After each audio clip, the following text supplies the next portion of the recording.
বন্ধুরা আজকের আমি কিন্তু একটা রোলের রেসিপি আপনাদের সাথে শেয়ার করব, যেটা হলো bread spring roll. Bread spring roll কীভাবে বানাচ্ছি সেটা আপনাদের সাথে শেয়ার করব। আর এটা কিন্তু বাড়িতে কেউ আসলে আত্মীয় স্বজন চটজলদি আপনারা বাড়িতে বানিয়ে দিতে পারেন, দোকানে যাওয়ার কোনো প্রয়োজন নেই। আর খেতে কিন্তু খুবই দারুণ লাগে। তো আমি কীভাবে বানাচ্ছি সেটা আপনাদের সাথে শেয়ার করব। তাহলে আপনারা আমার সাথে থাকুন আর পুরো ভিডিওটা স্কিপ না করে দেখতে থাকুন বন্ধুরা। আর নতুন বন্ধুরা প্লিজ চ্যানেলটা সাবস্ক্রাইব করে পাশে থেকে যাবেন। আর 15 বন্ধুরা তো আছেনই। দেখুন এত সুন্দর একটা স্প্রিং রোলের রেসিপি শেয়ার করব। কীভাবে বানাচ্ছি সেটা আপনাদের সাথে শেয়ার করব। আর এইভাবে কিন্তু ডেকোরেশন করে আত্মীয় স্বজন বন্ধুরা যারা আসবে তাদের সামনে পরিবেশন করুন।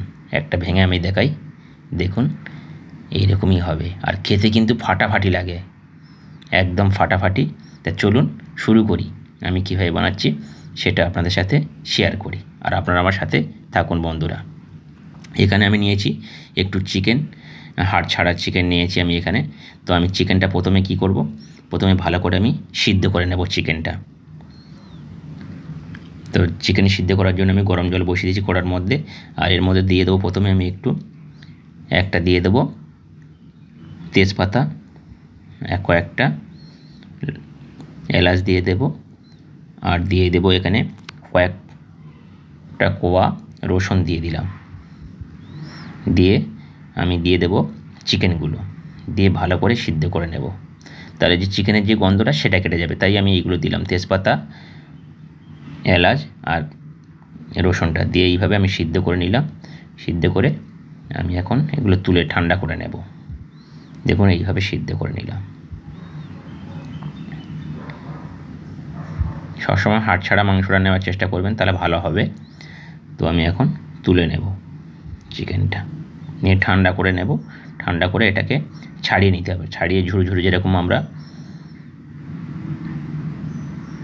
এইভাবে ঠান্ডা করতে দেব। এটা ঠান্ডা করার পরে দেখুন আমি এইভাবে কিন্তু ছাড়িয়ে নিচ্ছি। আপনারা চাইলে হাত দিয়েও নিতে পারেন, আমি দুটো কাঁটা চামচ দিয়ে এইভাবে ছাড়িয়ে নিচ্ছি। একদম ঝুরু ঝুরু করে নিতে হবে। দেখুন অলরেডি রেডি হয়ে গেছে এরকম। আর এই রসুনগুলো আমি পরে কুচিয়ে নেব, কুচিয়ে যখন মশলার স্টাফিংটা রেডি করব তখন স্টাফিংয়ের মধ্যে এটা দিয়ে দেব। তো আমি কড়াইতে তেল দিয়েছি, স্টাফিং রেডি করব।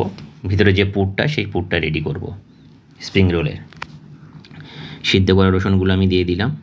দিয়ে দেবো এখানে কুচানো পেঁয়াজ, যেমন পরিমাণে বানাবেন সেই পরিমাণ অনুযায়ী আপনারা নেবেন। পেঁয়াজ আমি এখানে দুটো দিয়েছি। আর এখানে ক্যাপসিকাম একটা এইভাবে কুচিয়ে নিয়েছি। দিয়ে আমি এখন এটা ভালো করে ফ্রাই করে নেব। যতক্ষণ না ক্যাপসিকামটা সিদ্ধ হচ্ছে ততক্ষণ কিন্তু ভালো করে এইভাবে ফ্রাই করতে হবে। তো এর মধ্যে আমি এখন দিয়ে দেবো জাস্ট একটু লবণ, তাহলে তাড়াতাড়ি এটা নরম হয়ে যাবে, সফট হয়ে যাবে। একটু লবণ দিয়ে দিলাম। আর দিয়ে দেব ভালো একটা গন্ধ পাওয়ার জন্য একটু ভিনিগার দিয়ে দেবো, আর নরম হয়ে যাবে। তাই ভিনিগারটা দিলে কী হবে, একটু নরম হয়ে যাবে, এই ক্যাপসিকাম পেঁয়াজগুলো একদম সফট হয়ে যাবে। তো আমি এখানে বন্ধুরা কিছু গুঁড়ো মশলা, গোলমরিচ গুঁড়ো, একটু রেড চিলি পাউডার আর অরিগানো আর টমেটো কেচাপ দিয়ে এইভাবে আমি বানিয়ে নিয়েছি। কোনো কারণে স্কিপ হয়ে গেছে আমার ভিডিওটা। তো এইভাবে আপনারা স্টাফিংটা রেডি করে নেবেন বা পুরটা রেডি করে নেবেন। আমি রেডি করে নিয়েছি। চলুন এখন কিছু এখানে একটা নিয়ে নেব মিক্সিং বোল, তার মধ্যে দিয়ে দেবো এখানে কিছু ময়দা। 4 চামচ বা 3 চামচের মতন আপনারা ময়দা নিয়ে নেবেন, যেমন বানাবেন সেই পরিমাণে আপনারা ময়দাটা নিয়ে নেবেন। তো আমি এখানে নিয়ে নিলাম ময়দা। এখন দিয়ে দেবো একটু রেড চিলি পাউডার, দিয়ে দেবো একটু গোলমরিচের গুঁড়ো, আর দিয়ে দেবো স্বাদ মতন লবণ।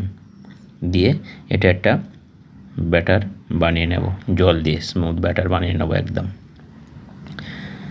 বেশি পাতলা নয়, বেশি ঘন নয়, এরকমই আপনারা বানিয়ে নেবেন।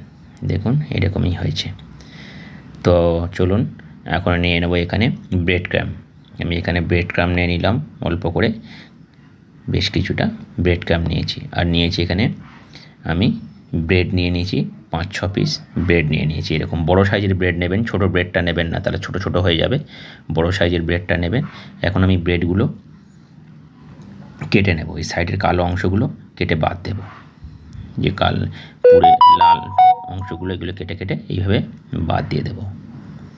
সাইড থেকে কেটে চৌকো করে নিয়ে নেব এইভাবে।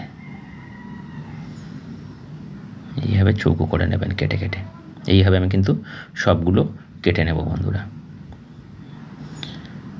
এইভাবে আমি সবগুলো কেটে নিয়েছি।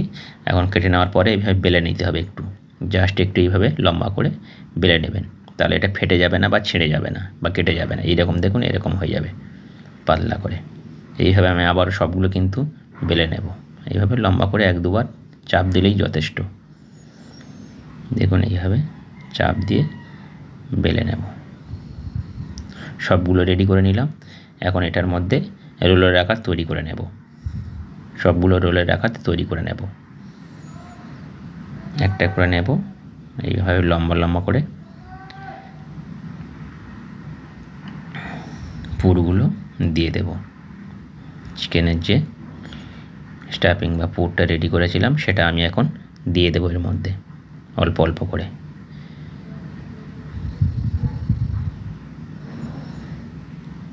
এইভাবে দিয়ে সাইডে আপনারা একটু জল বা এই যে ব্যাটারটা রেডি করে ওই ব্যাটার লাগিয়ে দিতে পারেন, তাহলে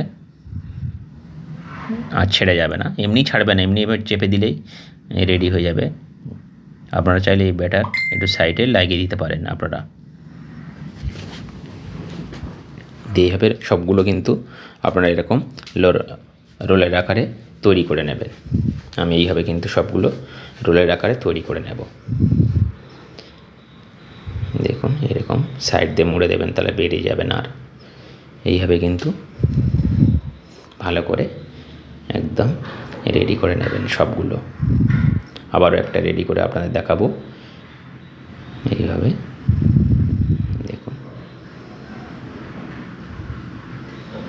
আর বন্ধুরা এইভাবে বানিয়ে গরম গরম তেলে ভেজে খেলে যা লাগে বন্ধুরা, না খেলে বিশ্বাস করবেন না। আবারও একটা বানিয়ে নিলাম। এইভাবে সবগুলোই বানিয়ে নেব এবং সাইডে এরকম যাতে না ছেড়ে যায় এরকম জল বা এরকম ব্যাটার লাগিয়ে দেবেন। বেশ একদম সাটাসাট এইভাবে হয়ে যাবে। তো দেখুন আমি সবগুলো কিন্তু রেডি করে নিলাম। এখন এইগুলো একটা করে এই ব্যাটারের মধ্যে, যে ময়দার ব্যাটার করেছিলাম ব্যাটারের মধ্যে চুবিয়ে নিয়ে ব্রেড ক্রামের মধ্যে ব্রেড ক্রাম লাগিয়ে এইভাবে রেডি করে নেব। নিলে স্প্রিং রোলগুলো একদম রেডি হয়ে যাবে। দেখুন এরকম সাইডে মাথা চারিদিকে এইভাবে লাগিয়ে দিতে হবে। দেখুন একদম রেডি। এরকম রোলের আকারে আমি বানিয়ে নিচ্ছি। সবগুলো এইভাবে বানিয়ে নিলাম। তো চলুন বন্ধুরা এখন এগুলো ফ্রাই করে নিই। কড়াই একটা ননস্টিক বসিয়ে দিয়েছি, দিয়ে পরিমাণ মতন আমি এখানে তেল দিয়ে দিলাম। তেলটা গরম হয়ে গেছে অলরেডি, তেলটা গরম হয়ে গেছে। আর এখন আমি স্প্রিং রোলগুলো ভেজে নেব। হে হে হা হা হা হা লা লা লা লা লা লা লা। এইভাবে উল্টে পাল্টে কিন্তু আপনারা ভেজে নেবেন। তোমাকে প্রথম দেখে এত ভালো লেগেছে, খেতে বুঝি আরো ভালো লেগেছে।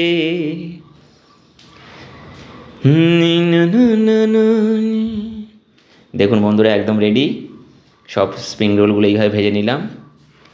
আর দেখুন কি দারুণ হয়েছে। এইভাবে আপনারা বানিয়ে নেবেন, নিয়ে পরিবেশন করবেন। তো কেমন লাগলো বন্ধুরা এই ব্রেড স্প্রিং রোলটা, সেটা আপনারা আমাকে কমেন্টের মাধ্যমে জানাবেন। আর তাহলে আজকের মতন বিদায় নিই। আমি শুধু একটু এইভাবে একটু সস এবং কাসুন্দির সাথে পরিবেশন করে দেবেন। একবার খেলে বারবার কিন্তু আপনাদেরকে বানাতে বলবে, একদম ফাটাফাটি। আমি আগে একটু খেয়ে দেখি। আমি তো খেয়েছি, এর আগে বানিয়ে খেয়েছি, আমি খাই, ফাটাফাটি, কোনো কথা হবে না। আর এই ভিনিগারটা দেওয়ার কারণে আর অরিগ্যানো দেওয়ার জন্য এটা দারুণ একটা গন্ধ ছাড়ছে বন্ধুরা। তাহলে বাই বাই, টাটা, সবাই ভালো থাকবেন, সুস্থ থাকবেন। আবার নতুন রেসিপি নিয়ে আপনাদের সাথে শেয়ার করব।